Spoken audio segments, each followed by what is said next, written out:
You know, they're a good group of players and well coached. So I mean, yeah. Ethan, it's like your game started to come together here in the NIT. Is it kind of frustrating knowing that you can't, continue that path?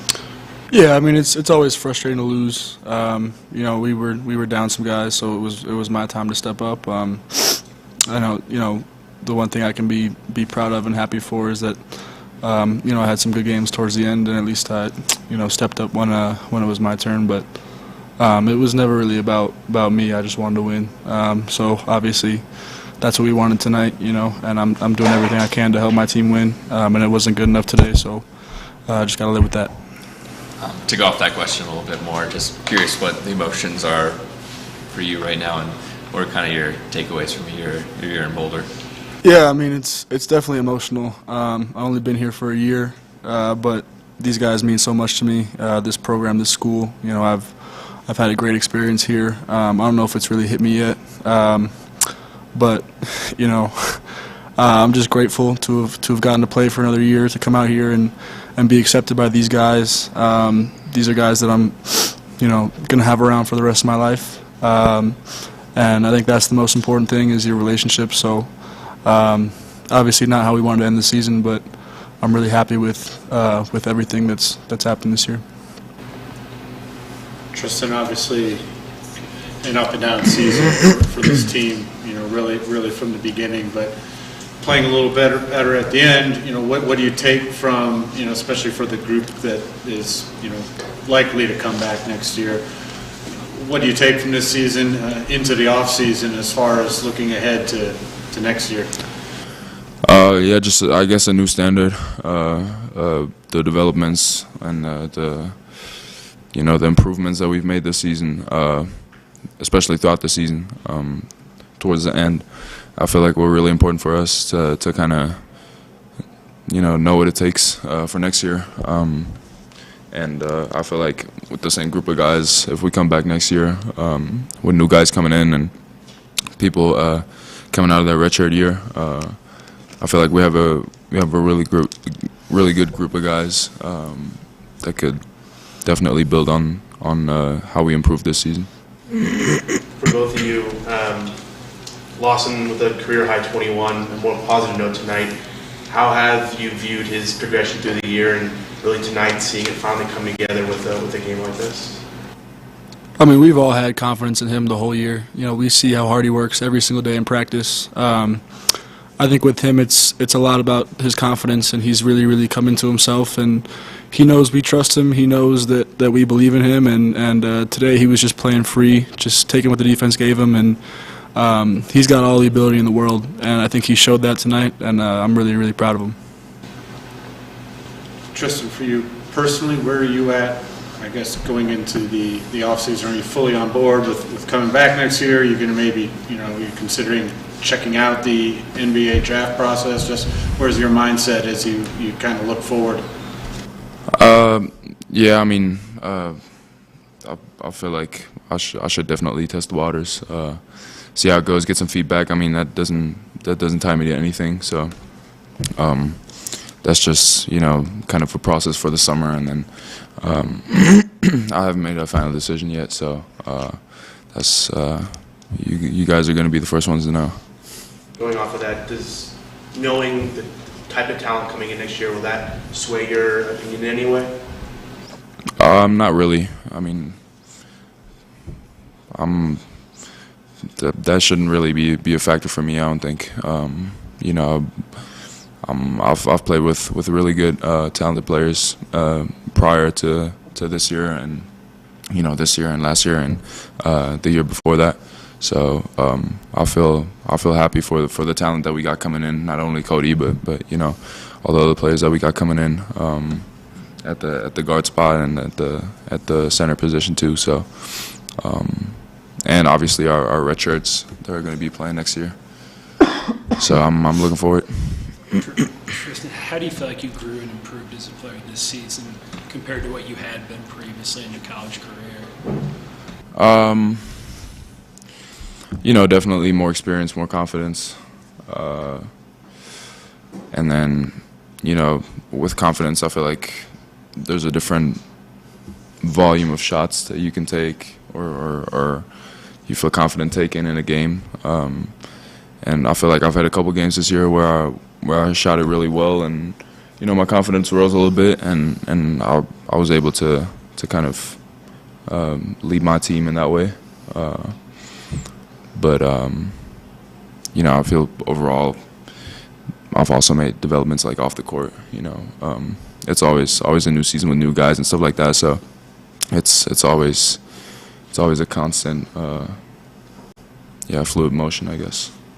Ethan, what were just some differences or challenges this season in making the jump from the Ivy League to Pac-12 play? I think just the level of athlete, the speed of the game. Guys are on average a couple inches bigger, a couple pounds heavier, faster, more athletic. Every team is really, really good. Obviously, the Ivy League is a really good league, as you've seen with what Princeton is doing right now. But it's just the speed of the game, the level of the game, the intensity of maybe practice, off-season. In Princeton, you go home in the summers. Here, I was here 6 days after I graduated. You know what I mean, for most of the summer. So you definitely learned a lot. Definitely took a little bit to adjust, but at the end of the day, there's high-level basketball from the blue bloods to the lowest majors, and it's just about how you perform and your confidence and your ability. So it's just a game for everybody. Time for one more if there is one. Ethan, you had touched on it there, but you obviously didn't have a choice. You couldn't have gone back to Princeton. But I'm curious what it's been like for you over these couple of days watching this run, and has it in any it's surprised a lot of people, but knowing those guys, has it surprised you at all? No, I mean, people say upset all the time, but when I was there, we beat a lot of good teams. A lot of the guys that we had last year are still there, and they're really, really talented. There were a lot of freshmen that were ready to make the jump. As I said, there are really, really talented basketball players anywhere. You look at this Utah Valley team, like that's a really, really good basketball team. So I know it's like shock the world and all this stuff, but those guys can play. The Ivy League is a really good league, and Princeton's got a really good team, really good coach. So they're showing the world right now, I think. Okay, thanks everybody. Thank you.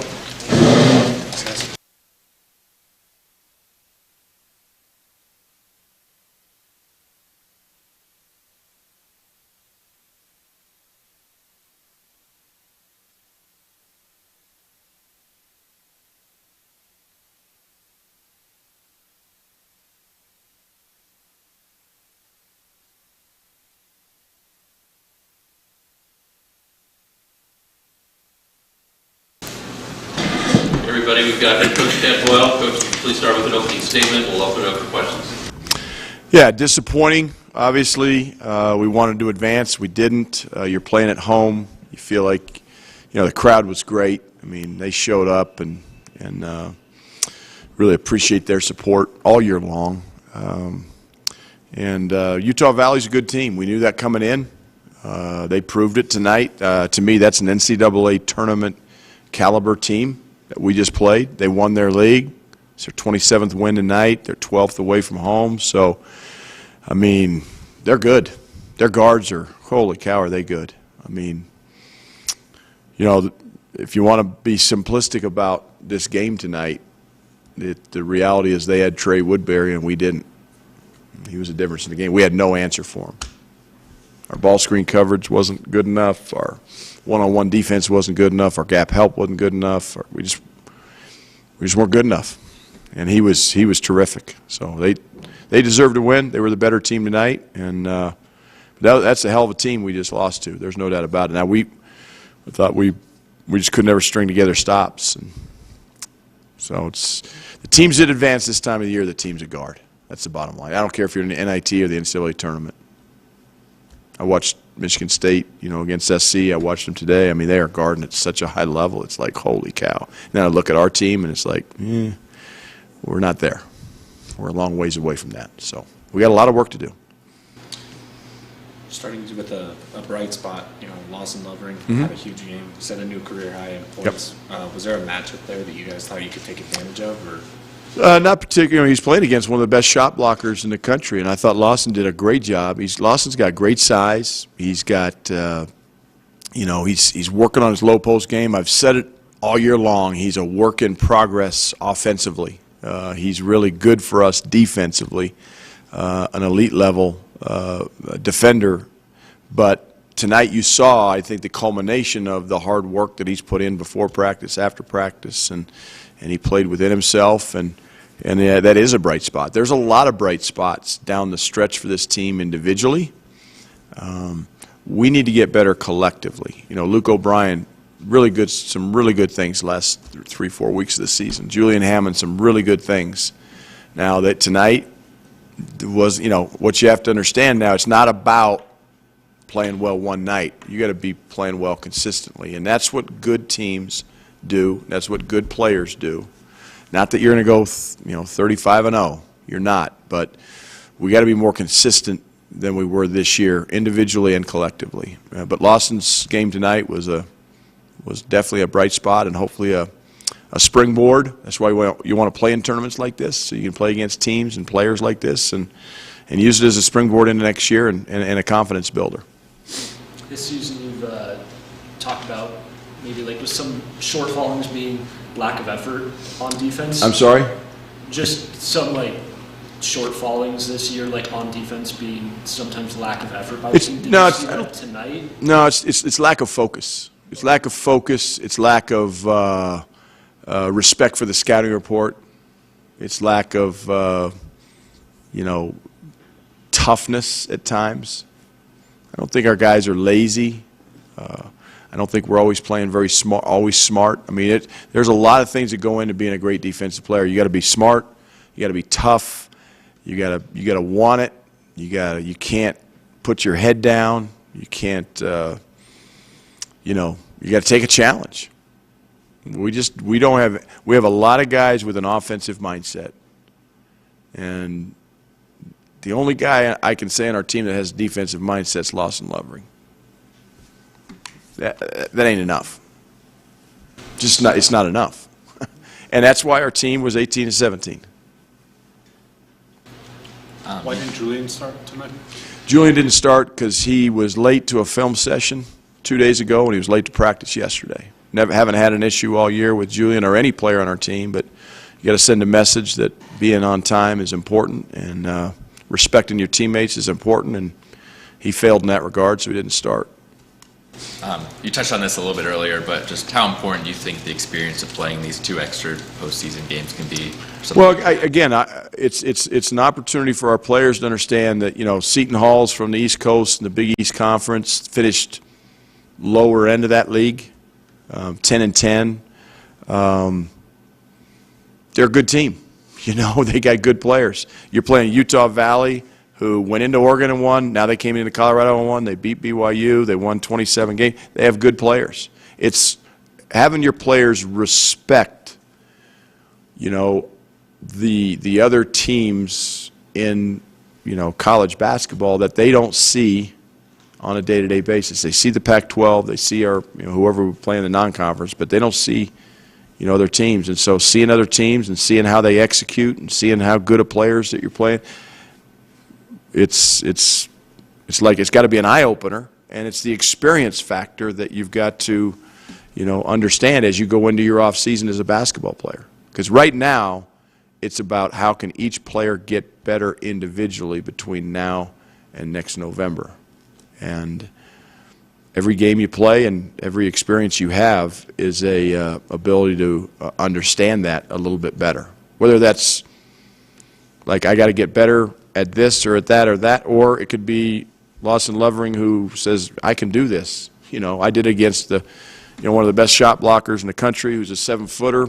I can score on anybody. So that it's that experience factor, the confidence factor, maybe the factor of, hey, maybe I'm not as good as I think I am factor. We have to get better. I have to get better as a coach. Our assistant coaches have to get better, and our players have to get better. Bottom line. Coach, how do you think the absence of KJ has affected the team in the last few games? You know, good players down. Next guy up. I don't worry about the players that aren't playing. I worry about the players that are. Going off of that, the rotation, only 7 guys tonight. Was there a thought during the game to put Quincy, or was it just? No, it's just, look, I mean, we couldn't guard. Look, you can make a case for anybody. Why didn't I play Mondo? Why didn't I play Cody? Why didn't I play Greg? Like, I could have played anybody tonight, and you can look at this team and their defensive performance, and you can second-guess me all my, and it's very valid. Guess what? The guys that played didn't play good enough. The NIT, the timeouts are forever. There's like 5 of them in the second half. There's a stoppage of play every 3 minutes for the first 10 minutes of the second half. So fatigue was not a factor.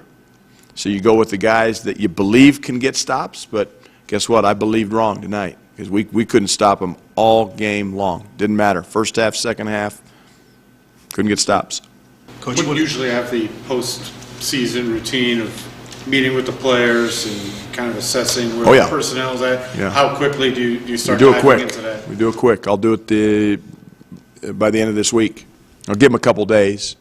You know, the NCAA, you got to give guys time off in terms of, physical activity, but I want them to talk to their families and whoever they got to talk to. I want to sit down and, talk, whether it's Wednesday, Thursday, Friday, but it'll be sometime this week. The next week is spring break, and then they'll come back, and so they'll have a good 2 weeks off, which they need, and they should take that. So, but I want to know, what I want to know as a coach, who's got 2 feet in, who's got 2 feet out, who's got 1 foot in, 1 foot out. That's what I need to.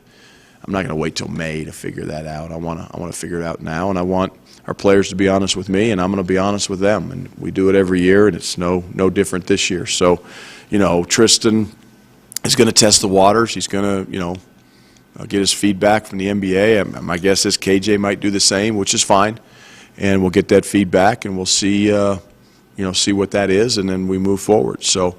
The guys coming in, I'm really excited about. The guys that redshirted, R.J. Smith, Joe Hurlburt, I'm excited about. We got a lot to look forward to in this program. The guys that are coming back, made some strides this year. We got to continue to make strides. Building off Pat's question, what was your message to the team as they now enter into the offseason? Well, guys, I'm sorry it's over. My message is always, after the last game, to the seniors. Cody Maines, Ethan Wright, Jalen Gabadon. Those guys don't have another chance. Everybody else in that locker room does.